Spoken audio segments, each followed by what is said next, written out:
The city streets were eerily quiet as I made my way home, my footsteps echoing through the darkness. I was an engineer at one of the city's most well-reputed companies, which often meant late nights at the office. On this particularly chilly night, the cold seemed to seep into my bones. Turning a corner onto a dimly lit street, I noticed her. A young girl, seemingly no older than 18, was walking alone. She clung to her thin coat against the frigid night.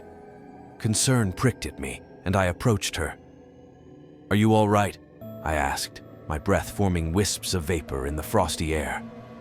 Startled, she looked up, her eyes wide with a mixture of surprise and relief. "Oh, thank you," she replied, her voice quivering. "I live just a few blocks from here, but I'm freezing out here." Without a second thought, I offered to accompany her.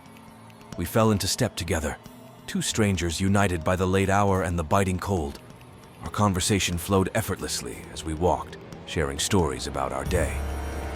I felt an inexplicable connection with this girl I had just met. It was as though we were old friends, reunited under the starry night.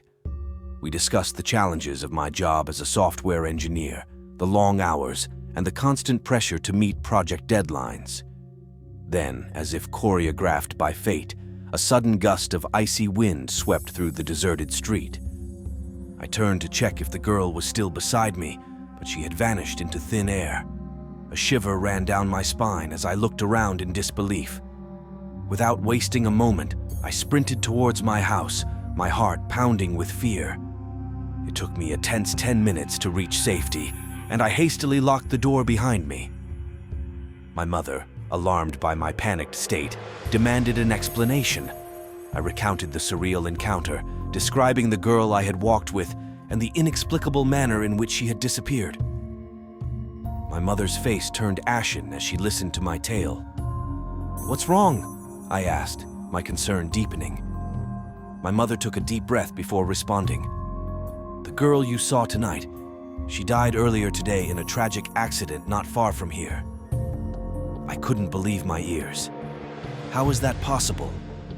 My mother explained that the accident had claimed the girl's life, and what I had experienced was likely an encounter with her restless spirit.